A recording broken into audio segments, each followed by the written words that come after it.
Hello my viewers, welcome back to the channel, and by the video title you know what this video is about. We're discussing of course the Miami Heat. They won 4 games straight. They kind of found back on track a little bit, playing better, just playing smarter basketball. We're seeing more from Bam Adebayo. I was calling him Idris at first, Idris Adebayo, because he lost his Bam, he lost his swag at first, but now he's back, doing playing better and better. He had 21 and 16 the other night as well. Played good. Tyler Hero, of course, 23 points, doing his thing, been balling, dominating. He was playing very good basketball. I feel like he figured it out. I mentioned last video, I think that Boston series, him being the #1 scorer, like the leading scorer, and being the first option in that Boston series in the playoffs last year when our team was depleted from the injuries. Jimmy Butler was missing, Terry Rozier was out too as well.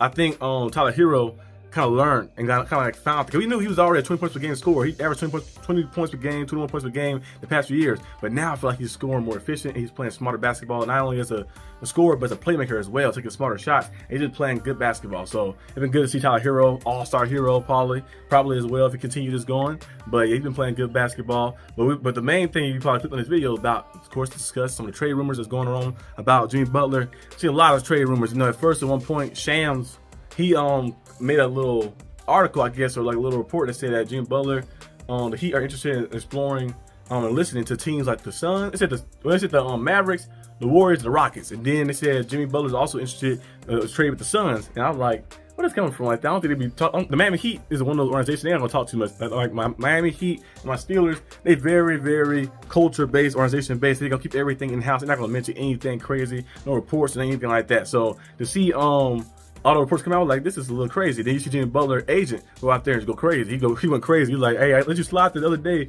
put my name in the post, but I've never said this to you or that to you. That's why you don't really usually put the name in the source, because you usually be like, my sources are telling me, so you don't know exactly who it is. Like whistleblower, somebody telling me this, I can't tell you exactly who it is, but just know, Sham's credibility. So they probably believe that it's probably somebody did tell him that. So but he put the name in there, it kind of made a lot of bit ruckus and went crazy and go around. The Heat owner, Mickey Harrison, he retweeted one of the things as well like that and said that, hey, I agree that none of this is happening and stuff like that. So we don't know exactly what's going to go on. I think, in my opinion, you shouldn't trade Jimmy Butler unless it's something like you willing to say, you know what, I'm just done. I think you want to trade Jimmy Butler. He asked for it, and you trade him away. I think the best bet, if you was to trade him like that, would be Jonathan Kuminga, because he's very young. He got a lot of talent and some draft picks like that. Jonathan Kuminga, I think that'd be the best bet. A young guy who's similar, kind of that Jimmy Butler branch. Athletic. Wing player who can score on the perimeter, make things happen, very athletic and stuff. He's only 20. He might be younger than me actually, or I think he's 22, right? 22, or maybe the same age, 23. Yeah, but he's still very young in this league. He's been around a little while, but he's still a lot of talent, a lot of potential. I was surprised when the Clippers didn't make that trade to trade Paul George and get Kuminga back. That would have been perfect. Like, you got a guy like that who's very young, who still has a lot to, potential left to get. But I think Jimmy Butler should stay with the Heat. I feel like he's just running back one more time. With the guys we got. You want to get trade Rozier away. Like I mentioned many times before. Dennis Schroeder, averaging 18 points per game with the Brooklyn Nets. He fit perfectly with the Heat because he don't need the ball in his hand to play. And he's very good playing the defense around the perimeter as well. Being an efficient scorer as well. Add him, add Dorian Finney-Smith. I feel like a Terry Rozier and a draft pick, a first-round pick maybe, for Dorian Finney-Smith and Dennis Schroeder. They want to throw another player in there, we could throw somebody else in there too for them like that. But I thought it'd be a good kind of trade to get those guys to our team. They'll fit perfectly in the Miami Heat, fit perfectly with the culture and everything, playing defense and being efficient scorers and smart players as well. They will help us a lot too. I think it'd be a good pickup. But in my opinion, you should roll with the guys you got. Tyler Hero is balling. Bam Adebayo is finally getting back into the groove a little bit as well. Jimmy Butler doing his thing as well. He only had 11 points last game. He only shot the ball like 7 times though, but he had 11 points last game. But you didn't really need to do too much when everybody else is scoring, doing their thing, of course. But everybody is kind of like balling and getting into it fully. So I feel like you just roll it back with this team one more time when it's fully healthy. If you do make a trade Rozier. You got to trade Rozier out of there because they're not going to work. The backcourt with him and Hero not going to work. So trade him and get him out of there.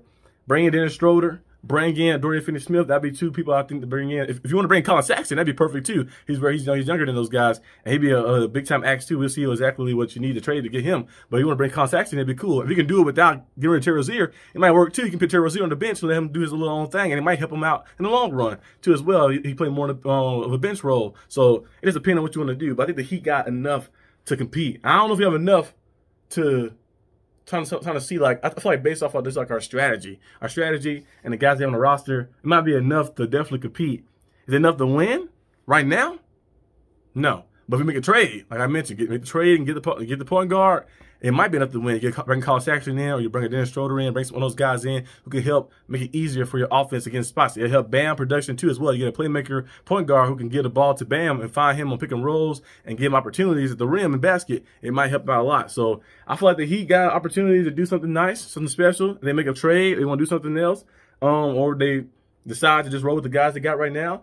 Probably still can definitely compete, but I don't know if we'll be able to win at all. But I think you make a trade and you bring a guy in like that to help out the half-court setting for the offense, it would definitely go a long way. But that's all I have for today's video. Hope you guys enjoyed this video. If you did, like and subscribe for more content. And I'll see you guys on the next time on the channel, which will probably be later. Well, actually, probably tomorrow. You watch this video on Friday. I'm uploading the same day. So I'll probably see you guys tomorrow. But peace out.